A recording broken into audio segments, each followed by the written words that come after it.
एक बात मैं आपको बताना चाहता हूं, जिस चीज के ऊपर आप विश्वास नहीं करते आपकी लाइफ में वो कभी पूरी नहीं होती। इसलिए परमेश्वर ने कहा था अंधे को कि क्या तू विश्वास करता है कि मैं तेरी आंखें खोल सकता हूं? उसने कहा हां परमेश्वर, मैं विश्वास करता हूं कि तू ये काम कर सकता है। अपने शब्दों को कंट्रोल में रखो और अपने विश्वास को बढ़ाओ। एक परमेश्वर का दास बाइक पे जा रहा है और अपने बेटे को बोल रहा है कि अगर मैं मर गया तो मेरी सेवकाई संभाल लेना, और उसी रात को उसको अटैक होता है और वो मर जाता है। सेम नाइट, प्रभु का दास, सेवा करने वाला। अगर आप बिलीव करते हैं आप जल्दी मर सकते हैं, आप जल्दी मर सकते हैं। अगर आप बिलीव करते हैं बाइबल के ऊपर कि मैं तुम्हें दीर्घ आयु से तृप्त करूंगा और अपने की हुई साल्वेशन को दिखाऊंगा, कोई दुनिया की बीमारी आपको जवानी में लेके नहीं जा सकती। पर आपका बिलीव क्या है? आपको लगता है आपको 2 बीमारियां हो गई, आपको लगता है मर जाएंगे। अगर आपका बिलीव आप मर जाएंगे तो परमेश्वर भी आपको जीवित नहीं रख सकता, क्योंकि बाइबल कहती उद्धार के लिए मुंह से अंगीकार करना जरूरी है। उद्धार का मतलब है हीलिंग, उद्धार का मतलब है डिलीवरेंस।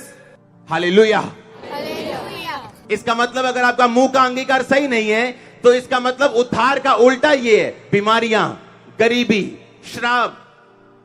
परमेश्वर ने एक स्ट्रक्चर बना दिया, एक मॉल बना दिया, उसके अंदर आपने घुसना है। अगर चंगाई चाहिए तो उसी दुकान पे जाना है, उसी वर्ड पे जाना है, उसी वचन पे जाना है जो चंगाई के रिलेटेड है कि उसके कोड़े खाने से मैं चंगा हो चुका हूं। अगर वंश बचाना है तो उसी वचन पे जाना जहां लिखा है धर्मी का वंश बचाया जाएगा, और उसे अंगीकार करना है तब तक जब तक आपके बच्चे चर्च में नहीं आते, आपका पति चर्च में नहीं आता, आपकी फैमिली चर्च में नहीं आती। कहता तेरे लिए ये सरप्राइज है। परमेश्वर कहता कि मैं तेरी लाइफ का हर हिस्सा रिपेयर कर दूंगा, हर हिस्से को सी दूंगा। कोई चीज ऐसी नहीं होगी जो कटी और फटी होगी तेरी लाइफ में। आज तू आशीषित है, कल तू बीमार है, गरीब है, ऐसा कभी नहीं होगा। एक मिरेकल का गिफ्ट है, उसको बोलते हैं वर्किंग ऑफ मिरेकल, यानी मिरेकल को वर्क आउट किया जाता है, ये अपने आप नहीं होता। आप कंजूस हैं, कभी बोते नहीं, आप कभी भी ब्लेस नहीं हो सकते परमेश्वर के द्वारा। पिछले संडे मेरे को कोई बता रहा था गुरदासपुर के बारे में, कह रहे थे एक बहुत बड़ा व्यक्ति था। जब अंदर के हॉल भर गए 6 और बाहर के टेंट भी भर गए, अब लोग धूप में खड़े, वो बड़ा व्यक्ति था, चर्च में मेंबर वहां पे, और वो आया और कहता जी मैं फलाना फलाना हूं जी।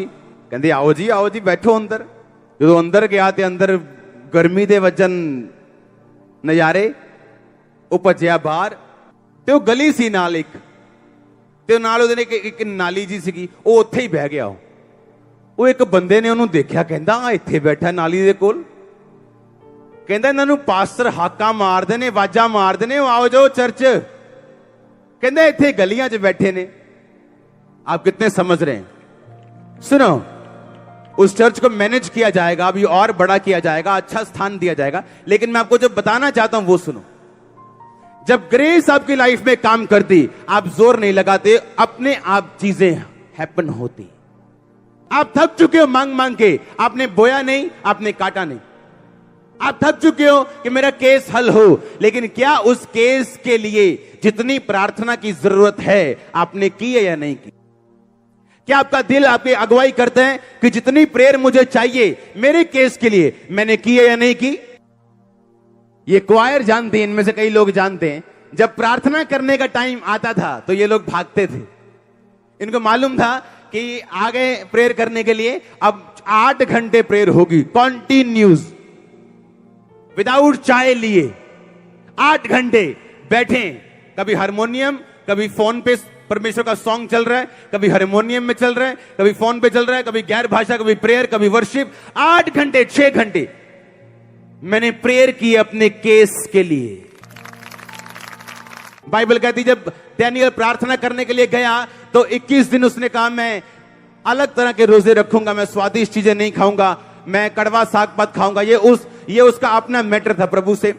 और 21 दिन रोजे रखे और प्रार्थना की, और बाइबल कहती पहले दिन उत्तर आ गया परमेश्वर का आसमान से, लेकिन डैनियल तक पहुंचा 21 दिन में। एक दिन में बड़ा निराश बैठा, 2005 में या 4 की बात है ये, सोफे पे, और ऐसे हम सोफे पे बैठ के प्रार्थना कर रहे थे। और एक दिन एक भविष्यवाणी हुई मेरे लिए, और आत्मा उतरा प्रभु का, और एक सिस्टर ने बोला कि परमेश्वर कहता है कि मेरे बेटे अंकुर मैं तुम्हें चंगा करता हूं। सुनो, और मैं खुश हो गया। मैं कहा ले भी आज तक काम हो गया अपना। और जब मैं घर गया और जब रिपोर्ट डॉक्टर को चेक कराया तो ये भी ज्यादा है, इतना भी फर्क नहीं था। सुनो, इतना भी फर्क नहीं था। अब मैं बोलूं कि क्या परमेश्वर सच्चा है? क्या प्रोफेसी सच्ची? अगर प्रोफेसी हुई तो पूरी क्यों नहीं हुई? और जब भी मैंने किसी से मिलना, उन्होंने कहा कि खुदा कहता तू हील है।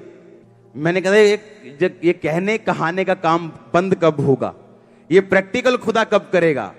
सुनो, जब परमेश्वर एक ब्लेसिंग को रिलीज करता है आपके ऊपर, इसका मतलब ये नहीं वो आपको मिल गई। आपको उसके लिए वर्कआउट करना है, आपको उसके लिए प्रेयर करनी, आपको उसके लिए फाइट करनी, ताकि वो उतर सके प्रैक्टिकली आपकी लाइफ। और तब मैं प्रभु से मांगने लगा कि परमेश्वर मैं चंगा हो चुका हूं, और प्रार्थना और ये 2-2.5 घंटे वाली प्रार्थना नहीं जिसे आप सोच के करके सोचते हो बड़ा तीर मार लिया 2 घंटे बैठ के। अगर केस बड़ा हो तो प्रार्थना भी उसी लेवल की चाहिए। जिस टाइप का डेविल है उस टाइप की प्रेयर चाहिए। इसलिए चेले दुष्ट आत्मा को निकाल नहीं सके। प्रभु से पूछा हम उसे क्यों नहीं निकाल सके? यीशु मसीह ने कहा कुछ जातियां बिना प्रार्थना और फास्टिंग के नहीं निकलती। आपके कुछ स्ट्रगल ऐसे हैं, आप पवित्रताई में जब बढ़ा लेंगे अपने आप को, वो अपने आप खत्म हो जाएंगे। आप समझा के देख लो, काउंसलिंग करके देख लो, सब कुछ जोर लगा लो एड़ी चोटी का, आपकी लाइफ से वो समस्याएं नहीं जाएंगी। आप एक पाप छोड़ देंगे, वो चली जाएंगे। आप एक गंदी आदत छोड़ देंगे, वो चली जाएंगे। और प्रभु आपको सिखाएगा, जैसे जैसे तू पवित्रताई में बढ़ता जाएगा, वैसे वैसे तेरी लाइफ में इजीनेस और सफलता और सब कुछ आता जाएगा। आप देखो गुरदासपुर में लोग हैरान थे, कहते ये बड़े बड़े लोग हैं, कैसे बैठे हैं? मैंने कहा जहां परमेश्वर है वहां ऐसा होता है कि नहीं होता है? वहां लोग परवाह नहीं करते। जक्कई बाइबल में लिखा बड़ा ऊंचा इंसान था, सरदार था चुंगी लेने वालों। चुंगी लेने वालों का हेड का मतलब है कि एक लेवल था, मेयर जैसा, जैसे शहर में मेयर होता है वैसा लेवल था उसका। और लिखा पेड़ पे चढ़ के परमेश्वर को देखने गया, क्योंकि गिट्ठा था, नाटा था, प्रभु को देख नहीं पा रहा था भीड़ में। पेड़ पे चढ़ गया बिना अपनी इज्जत की परवाह किए, और वही परमेश्वर ने उसे छुआ। जहां परमेश्वर की आत्मा असली रूप में मौजूद होगी, उस चर्च में जाना मुश्किल होगा। आपको सुबह सुबह के बार आना पड़ेगा, आपको टाइम देना पड़ेगा, एफर्ट देना। आप बोलोगे मैं इतना एफर्ट करता हूं चर्च आने के लिए, क्योंकि जो अब आप पा रहे हो वो भी ब्लेसिंग है आपके लिए। हालेलुया।